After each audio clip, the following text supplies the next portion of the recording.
Well, there's a big message that Ohio Means Jobs wants sure that people know SNAP benefits, they're going to be decreasing. And joining me today to tell us about Don't Panic, they're there to help from Ohio Means Jobs, Allen County, Tova Brunk, and Sam Butterfield. And thank you guys for coming today. Thanks for having us. Okay, so it might be shocking news if they still haven't heard. March 1st, SNAP benefits are going to start decreasing, right? So tell us more. Why is this going to happen? Yeah, so basically when the pandemic started, so the state had declared a state of emergency. So for the past 3 years, individuals have been receiving COVID supplements for food assistance and the max allotment size for their household. So whether they were eligible for just $1 food assistance, they've been getting the max allotment of food assistance. But yeah, as of March 1st, that is discontinuing. So the state of emergency has been declared as over.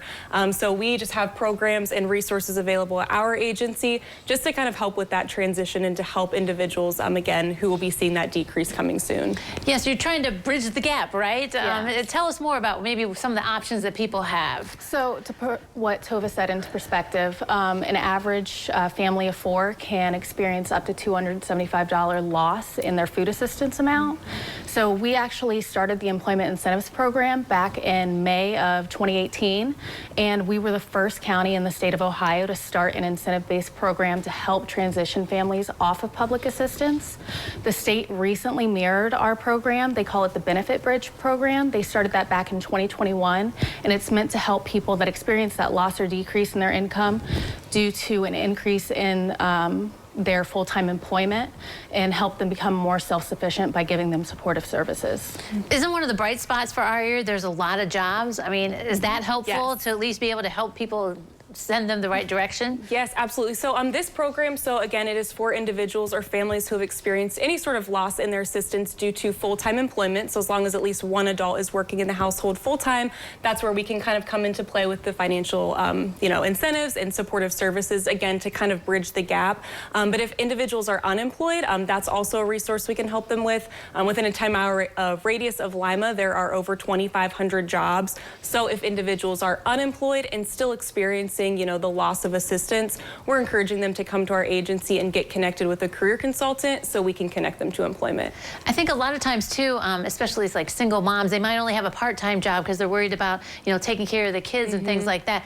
Are there situations to kind of help them too to get some assistance? So this is for individuals who have at least one adult in the household that's working full-time, but with our intensive case management, we're able to assist them find more self-sufficient employment at a higher rate of pay, so they can better provide for their family and not experience such a great loss when they do lose some of their state-issued benefits. I assume you've been partnering with some businesses. Do they see benefits from this too, to be able to have this full-time employed person? So I think the reason we actually started this program back in 2018 is because we had a lot of employers locally just saying, people were having to say no to new employment and no to raises and increased hours because it does affect public assistance so much. So again, that's where we kind of come in with the case management, incentives, and then the budget. We work a lot with them on the budget, just again to help them with whatever we can, just to help them long term as well.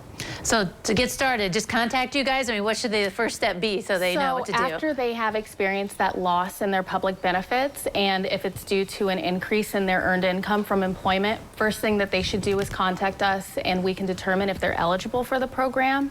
And with that, we are able to offer them a lot of supportive services to help them transition and bridge the gap from their loss and benefits, and that comes in the form of us paying for direct services such as rent assistance, utilities, helping them maintain their employment transportation, things like that. All right, sounds like there is help for people losing some SNAP benefits. Thanks both of you for coming today. Thanks. All right, don't go away. New Edition continues in a moment.